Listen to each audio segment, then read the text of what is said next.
Jueves 17 de febrero ya estamos comenzando una nueva edición de Sentido Común y nada sería tan común, nada sería igual si es que no estuviera con mi compañero Patricio Gajardo. ¿Cómo estás, Patricio? ¿Cómo estás este jueves? Muy bien, jueves ya esperando el fin de semana. Es Sí, verdad, juernes, juernes le llaman algunos. jueves, muy bien. Es jueves y mi cuerpo lo sabe, solo quiere llegar a acostar a dormir. Una tarde muy calurosa. Calurosa, sí. Se habla de Sí, 34, 35. Yo no sé si va a ser para tanto, pero sí, eso se, bueno, hasta ahora por yo he lo menos se sentido. siente, se Ha siente. sentido bastante color, sí. Oye, Patricio, están desocupadas las calles de Santiago, es impresionante. Casi llega a ser terapéutico porque yo he visto imágenes de la Quinta Región, he visto imágenes de La Serena, en Pucón, para qué decir, de atochamientos de muchos autos, claramente por esta temporada alta de las vacaciones, pero quedarse en Santiago en febrero es casi un lujo, ¿o me estoy conformando, crees tú? No, no, no, no, es un lujo. Yo sinceramente, que estoy en semi vacaciones, a propósito no tenía ganas de estar en Santiago, honestamente, se aprovecha Santiago, y más Es encima verdad. con este tema del COVID y todo lo demás, entonces se aprovecha y las calles, como tú dices, desocupadas y manejar en Santiago en febrero es totalmente distinto a cuando se nos aparezca marzo, así que totalmente. Completamente diferente. Es terapéutico, creo yo. Yo creo que de todas maneras uno intenta mirar el vaso lleno, tal vez estoy conformándome, me encantaría de todas maneras estar en Pucón ahí, guatita al sol, por supuesto, pero dentro de todo hay que mirar lo positivo y eso fue algo que me llamó bastante la atención. En la hora del taco, tú sabes, a esta hora se veía muchísimo, muchísimo auto, incluso yo te diría en enero, ¿para qué decir?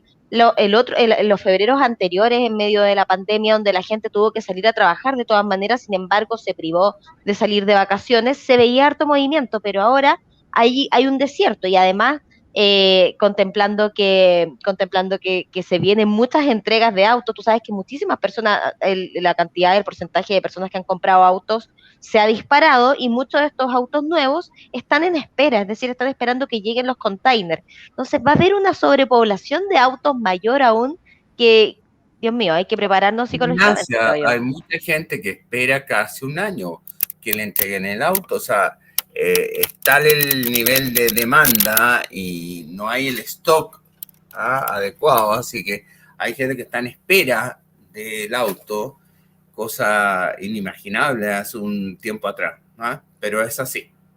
Claro que sí.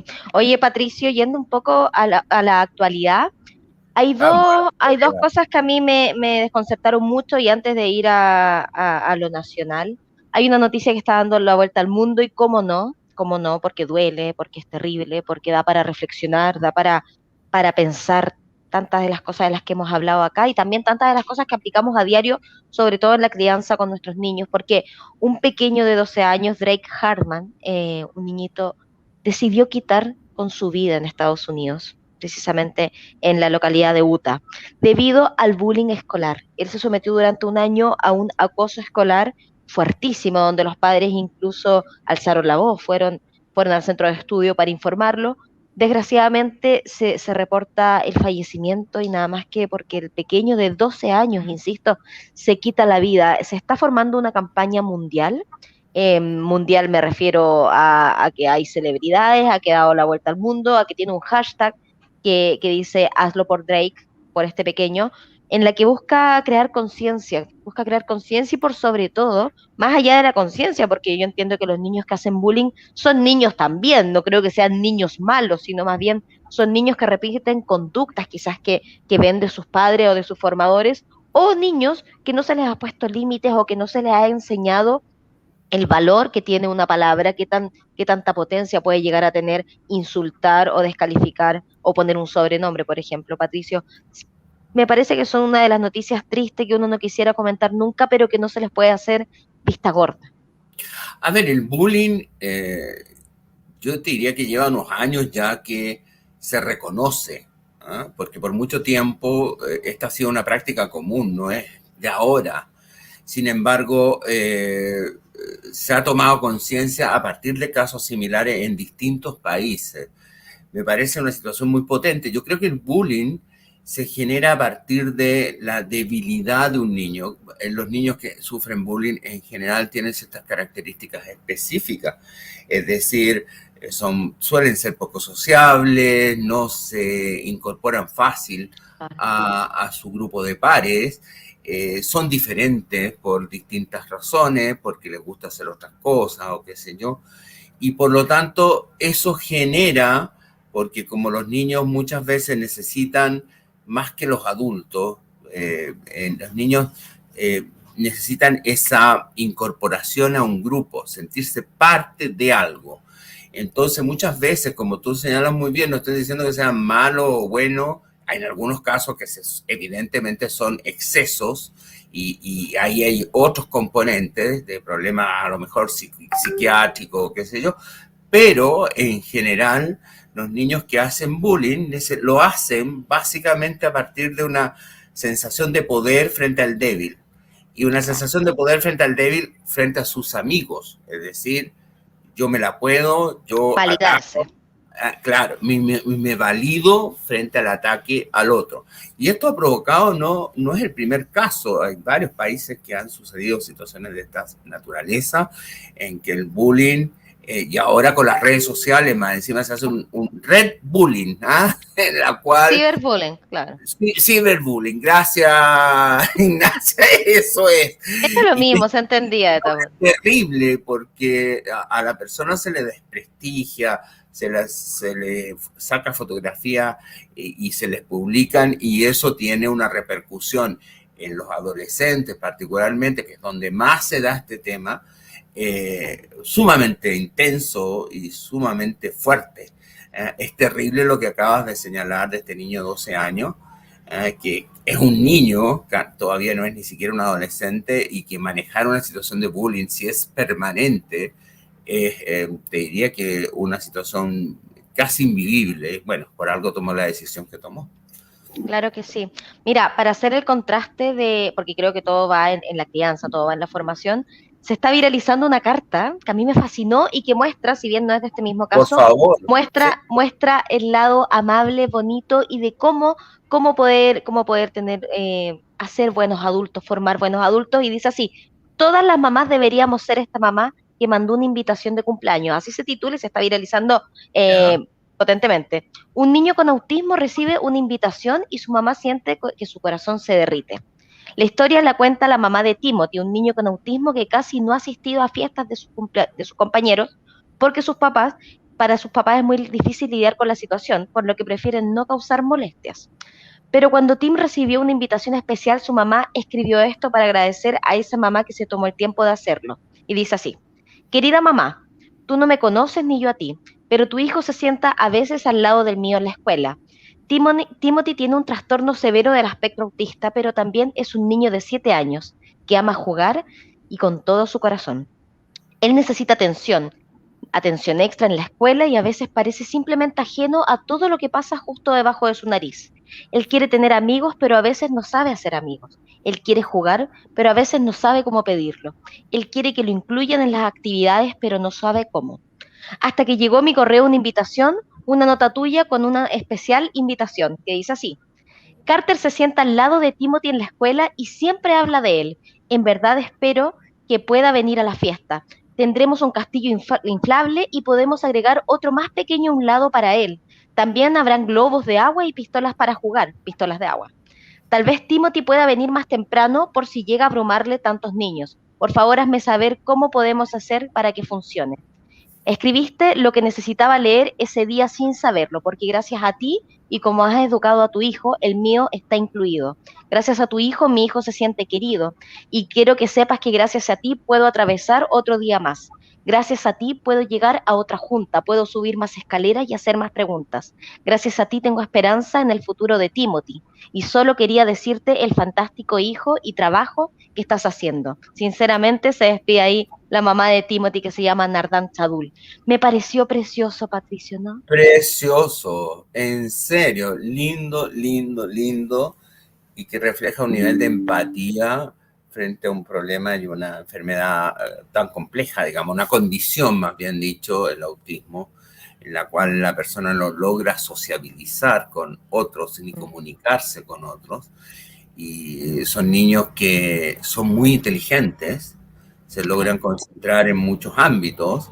La gente tiende a pensar que sufren ciertos retrasos, todo lo contrario, son niños muy inteligentes y que tienen ese problema de socializar con terceros y comunicarse incluso con sus propios padres a través de un diálogo directo o incluso un diálogo indirecto, es decir, ellos viven encerrados en su mundo, y más aún si tiene un autismo severo, como señala como la mamá señala la carta. en Sí, la carta.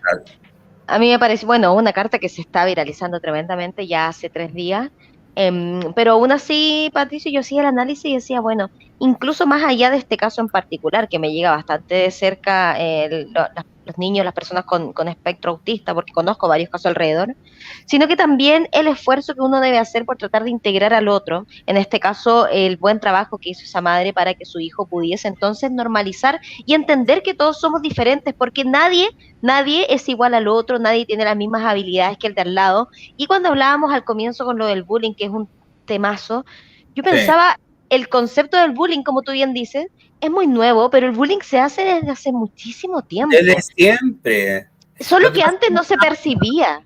no se hablaba, y te estoy diciendo lo mismo con respecto al autismo o a los niños con síndrome de Down, etcétera. Es decir, había una serie de condiciones que no eran explicitadas y comentadas bajo ningún aspecto. Es decir, yo eh, conocí casos de niños autistas, pero en realidad supe mucho después que tenían problemas de autismo. O sea, no se mencionaba el caso ni la situación que eso implicaba, ni los problemas de inserción que eso llevaba. O sea, no existía, el niño no existía, incluso sí tiene un problema, pero no se sabía cuál.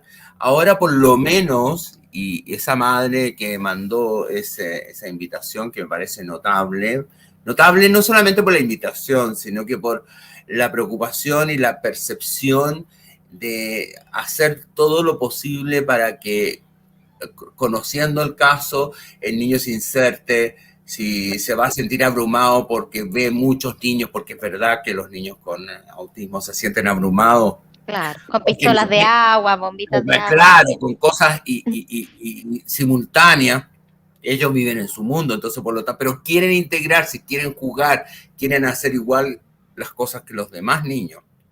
O sea, lo que a mí me gusta de este momento, para que, ya que muchas veces criticamos los momentos que vivimos, es que al menos muchas cosas que antes no se hablaban, pero que existían, el bullying, el autismo y muchas condiciones más, en términos incluso familiares, se ocultaban, Claro, incluso con personas cercanas. O sea, uno se daba cuenta que había un niño que tenía algunos problemas, pero nunca se decía, ¿te fijas? claro que sí. Nunca se tocaba el tema de manera de decir, bueno, sí, pasa esto y ojalá hay que darle el apoyo que sea necesario, y un apoyo que no va solamente en tema médico, sino que un apoyo familiar y de Moral. contexto familiar. Claro que sí. Bueno, es que hay muchas cosas que afortunadamente se han ido desarrollando, nos hemos ido educando, todos los días aprendemos algo, pero en este caso, por ejemplo, claro, como tú bien dices, de hecho antes eran niños autistas, después se comenzó a cambiar un concepto que a mí me gustó mucho, así como también se hablaba de los niños con síndrome de Down, y alguien Uh-huh. dijo, oye, basta, no son niños. Son adultos con síndrome de Down en muchos casos cuando crecen. Son Así es. adolescentes con síndrome de Down. Son Sí, adolescentes con autismo, adultos con autismo, porque se les tendió a infantilizar muchísimo y se invalidó mucho exacto. sus necesidades también. En otros Las países, necesidades cambian, son claro que necesidades sí, que cambian, gustos que cambian, igual como todos cuando vamos creciendo, es decir, no somos niños permanentemente. Entonces, tal cual, se les minimizó de alguna manera. así Imagínate es, lo que era para esos padres el pensar que sus hijos iban a tener que ser tratados siempre como niñitos, pobrecitos, y no es así así. es, no es En, así. En Victoria's Secret, Patricio, por primera vez en el anterior New York Fashion Week que se realizó la semana pasada, desfiló una mujer, una adolescente con síndrome de Down, preciosa, y ella la entrevistaban, Patricia, a mí me conmovió, muchísimo su entrevista, y ella La voy a dijo, ver, eso no lo he visto. tienes que verlo, precioso. Y ella dice, yo una vez lo soñé, yo soñé que iba a trabajar, ni siquiera ella aspiraba a modelar, a trabajar. Y otro día lo pensé, dijo, al día siguiente lo conté, dijo, y ¿Ya? ahora no puedo creer que estoy acá. Imagínate, esta es la lead mundial para las modelos, para qué decir, en este Absolutamente. encuentro en Nueva York, más encima representando a Victoria's Secret, que por mucho Siempre tiempo fue una marca que era sinónimo de belleza, de perfección, los ángeles de Victoria's Secret, y que con los años y ya en las últimas ediciones comenzamos a ver que comenzaron a integrar, a mí no me gusta tanto el concepto del plus size, estas modelos gorditas, porque ponían modelos súper gorditas. Oye, pero esto era como irse al extremo, pero no normalizaban, acá estaban diciendo, sí, también hay muchas, pero no normalizaban el cuerpo que todas las mujeres tenemos, que podemos tener estrías, que podemos tener celulitis, ¿para qué decir los hombres también? Lo que pero pasa es que por para las mujeres supuesto, pareciera ser un tema más de género, pero no lo es. Entonces, Victoria's Secret comenzó a romper con esos cánones, integró después cuerpos absolutamente normales, normales me refiero a de todas las alturas, de todas las todos los medidas, de cortes, todos los colores, claro, como lo somos en el fondo, en la vida pero real, porque lógico. uno veía los desfiles anteriores de Victoria's Secret y tú decías, bueno, esas son puras Barbies, claramente preciosa la ropa interior que tienen, pero me Todas quedarían como sensacionales. guantes. Bueno, y ahora integran entonces a esta mujer con síndrome de Down que me pareció precioso. Y a eso es justamente lo que hay que apuntar, lo que hay que aspirar, no solo a tener a una persona como símbolo de que, miren, estamos cambiando, nosotros practicamos la inclusión, sino que hacerlo en la vida cotidiana, eso es muy esperanzador. Pareciera que a veces lo hablamos y que fueran casos aislados, pero yo estoy segura que todas las familias deben tener al menos a una persona a la que quieren integrar de alguna manera, ya sea por algún problema o limitación física, ya sea por algún tipo de limitación incluso social. Hay personas que tienen muchos problemas para sociabilizar, qué sé yo, y si anduviéramos, Patricio, más atentos a cómo ayudar al de al lado, cómo hacerlo sentir más cómodo, insisto que este mundo podría ser diferente. Ignacia, no te puedo dejar de preguntar, porque quiero ser un poco abogado del diablo, porque ¿Mm? particularmente la década de los 90 fue la época de las supermodelos, Michelle Pfeiffer, ¿te acuerdas? Naomi no Campbell. todo, la Linda Evangelista y todo lo demás. Y se planteaba, y te lo quiero plantear como mujer tú, se planteaba que de alguna manera era el modelaje y la belleza, se planteaba como un tema aspiracional. Entonces, que las Claro, mujeres particularmente querían ver modelos casi de extramundo y no necesariamente a las personas comunes de la calle. ¿Cuál es claro. tu visión de eso? Es porque hay una cierta contradicción. Una cosa, Sí. la inclusión, pero también uno aspira, ¿no?, a ver personas con un físico extraordinario y eso gusta también, ¿o no? Claro que Bueno, sí. Lo que pasa es que yo creo que son los cánones de belleza que se han impuesto, Patricio, porque si vemos, por ejemplo, incluso la Marilyn Monroe, por ejemplo, preciosa, ícono de belleza, pero pero con un cuerpo muy diferente al que se trató de impulsar en la época de los 90, de los 80, con estas modelos raquíticas, sin curvas. Luego esto va exacto, teniendo evolución, llegan, por ejemplo, Jennifer López, Beyoncé, para qué decir Kim Kardashian, que rompen con estos estereotipos que estábamos acostumbrados a ver de mujeres claro. esqueléticas, que por lo demás era lo menos saludable que hay. Hay muchas mujeres que pueden llegar a ser así de delgadas por una cuestión de metabolismo, pero hay muchas otras que aunque lo intenten toda su vida nunca lo van a poder hacer. Entonces, lo que yo creo es que es cierto, fue un tema aspiracional y tal vez todavía lo es inconscientemente, porque nos formaron con esas referencias de belleza, con esos cánones absolutamente inalcanzables, Patricio. Si yo te he dicho, mido 1,5 metros, yo mido la pierna que mide una de esas modelos, entonces Pero es eres completamente, preciosa, Ignacia, por es favor. que es que a eso apunto, a que por mucho tiempo, y sobre todo a las niñas, a las adolescentes, Patricio, ¿Ya? se les crearon inseguridades absurdas. absurdas, porque había una niña con un pelo mucho más crespo, por ejemplo, y estaba de moda que había que tener un pelo lacio, Liso. porque claro, porque había una niñita o un hombre tal vez mucho más gordito y mostraban a personas raquíticas como referentes de belleza. Y yo te diría que gran parte de las multinacionales, de las empresas grandes que tal vez viven un poco vendiendo este perfil, ya sea para vender ropas, cosméticos, qué sé yo, se subieron a esta metodología y empezaron a notar que las inseguridades que todas las mujeres hemos tenido durante muchas décadas han sido también un negocio. ¿Cuántos no hay empresas que venden productos para el cabello para tenerlo liso? O cápsulas milagrosas para poder parecerte a la niña de la tele, o ropa que te va a estilizar. Finalmente compramos productos que nos puedan cambiar o que nos puedan moldear, cuando en realidad yo creo que por supuesto que debe existir el impulso por mejorar, pero para buscar la mejor Lógico. versión de uno, siendo realista y entendiendo que las bellezas son completamente subjetivas, que las bellezas, si nos vamos a distintos países del mundo, Patricio, una latina la va a romper si es que se va a un A país. Noruega, a Suecia, Imagínate. rompe. Y para qué decimos si se viene, por ejemplo, una rusa a Chile, que lo hemos visto, Sí, y que los hombres quedan desbordados. A eso voy. La belleza es tan subjetiva y por tanto tiempo nos torturamos, o una sociedad completa se torturó, generaciones en particulares, adolescentes, tratando de seguir un canon que parecía ideal. A mí me da mucha risa, tú sabes que ahora el K-pop, que son estas bandas musicales que están muy de moda, que son muy de moda. justamente de Japón, de China, De vienen de distintas, Corea. de Corea. A mí me da mucha risa porque ellas también son referentes de belleza en sus países. Sin embargo, había un documental que mostraba cómo se preparaban estas chicas y ellas incluso se ponían un pegamento en los párpados para que sus ojos se vieran más grandes, más latinos.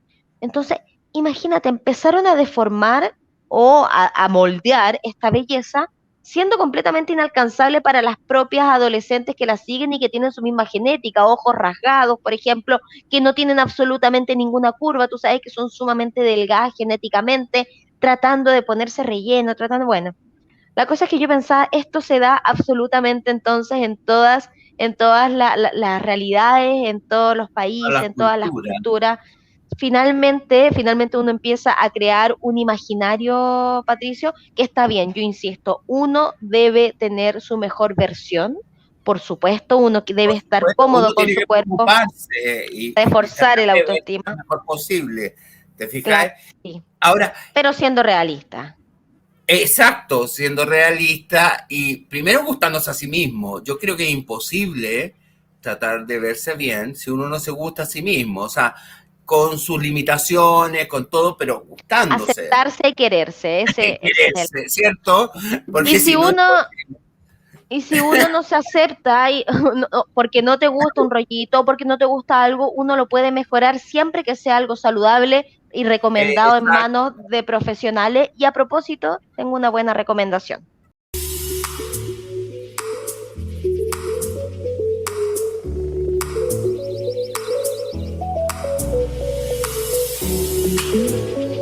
Siga con nosotros, Canal 31, lo que todos queremos ver.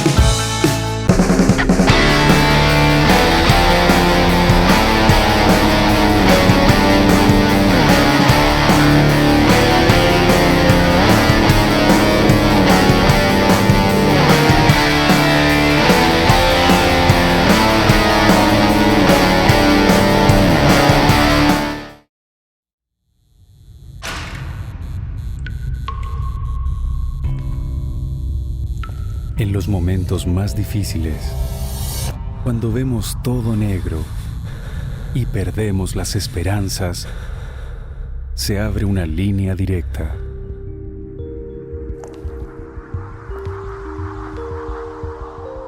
Llámanos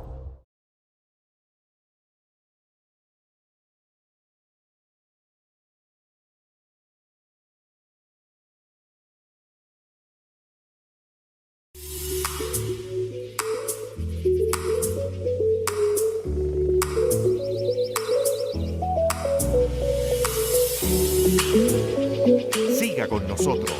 Canal 31. Lo que todos queremos ver. Ya estamos de regreso, vamos a esperar la cortina para poder... Ahí está. Perfecto, Ignacia.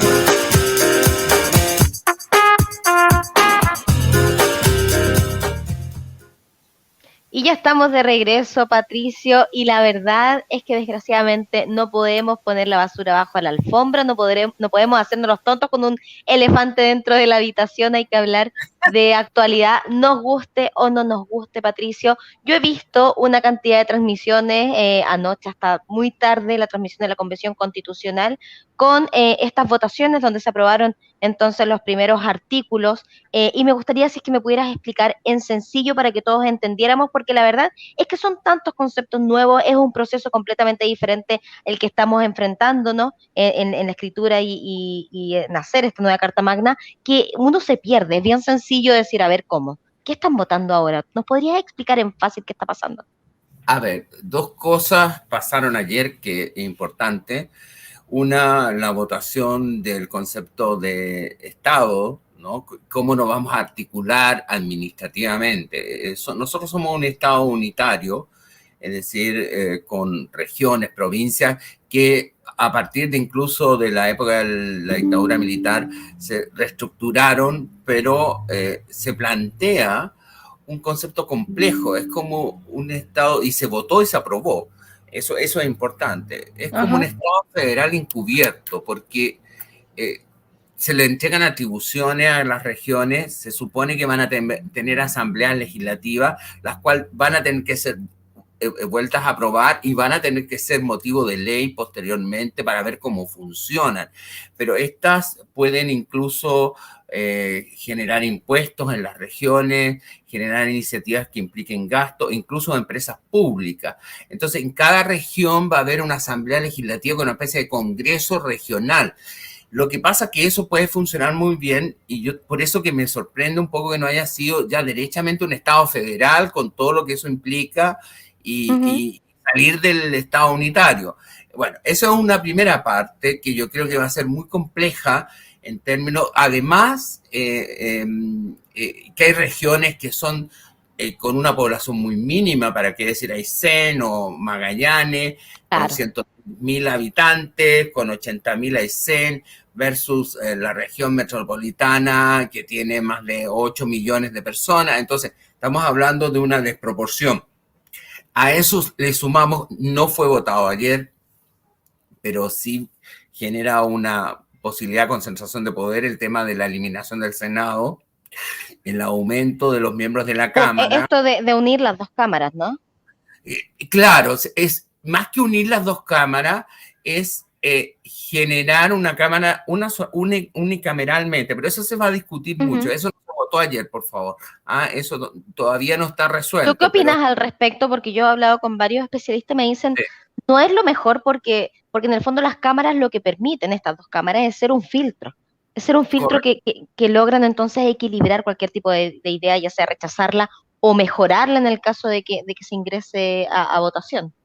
A ver, y yo lo que veo con temor, Ignacia, es que en general los regímenes que han avanzado hacia el unicameralismo, es decir, una sola cámara, que tendría más miembros, en este caso se ha pensado en 255 miembros, y con representantes similares a los de la Asamblea Constituyente o la Convención Constituyente, es decir, con representantes de los movimientos sociales, los movimientos indígenas, etcétera, etcétera. Y tú lo señalas muy bien, el Senado sirve de una cámara de reflexión, se le pueden dar otras atribuciones, yo creo que eso es algo discutible, pero lo que sí genera lamentablemente un unicameralismo, una mayor concentración de poder de parte de las regiones con más habitantes, porque tú vas a colocar en desigualdad de condiciones a la región metropolitana, Valparaíso, Concepción, versus Aysén, Magallanes, y además se va a privilegiar el tema indígena, el tema de los movimientos sociales, paritario, es decir, van a ser una serie de elementos que van a contrarrestar el tema de meter la mano a la urna. Y el otro, para sintetizar, el tema complejo de ayer, que generó mucho, que se aprobó el sistema de justicia. Eso, sí. Acabar con el poder judicial como poder. Ahora, el sistema de justicia, yo lo he estado revisando, todavía no lo tengo comprobado, pero en la única parte que existe como sistema y no como poder judicial, porque salieron una serie de comentarios al respecto, es en Venezuela. Y Venezuela como modelo no es muy, digamos, propositivo, porque lo que se ha producido en Venezuela es un sometimiento del poder judicial al poder político. O sea, la razón de los fueros para los jueces es justamente que no se vean sometidos a dar sentencias que les permitan ir ascendiendo dentro del Poder Judicial. Va a haber un Bueno, consejo. y que les daba además un tiempo en el que no debían renovar su cargo, sino que más bien era algo así como eterno hasta que se jubilaban. Así es, era inamovible. Ahora no va a ser Oye, inamovible, va a haber una comisión de justicia que va a evaluar. ¿Y quiénes van a evaluar? No se sabe, pero lo más probable es que esas evaluaciones tengan un componente político. Y por consiguiente, si un juez falla o da una sentencia que no le gusta, perdóname, eso ha pasado siempre y la realidad es así, a oye. un sector u otro, es decir, con eso se queda en una situación compleja para poder ascender dentro del Poder Judicial. O sea, mi impresión es que el día de ayer, a pesar que el Congreso vigente actual señaló que había sido un día histórico también, y la convención también, yo creo que fue más bien un día histérico, porque no dejó nada claro. Lo único que dejó claro, y eso me preocupa, es que se pueden alcanzar los 2/3, incluso con medidas que no necesariamente tienen un alto nivel de consenso y que generan una ¿Te parece sensación... bajo el quórum? No, el quórum no me parece bajo. Lo que pasa es que por la composición de la constituyente, que es una constituyente que evidentemente se eligió en un momento determinado con un mecanismo en los cuales incorporaron a independientes, pudieron los independientes formar lista y por lo tanto los partidos políticos fueron los más perjudicados con la elección. Los 2/3 me parece prudente, pero lo que sí está claro es que la Constitución, y lo decía Alfredo Joañán, una persona de izquierda, que lo señalaba, que la Constitución hay que asumirla que es de izquierda, y de izquierda dura, y esa es la mayoría.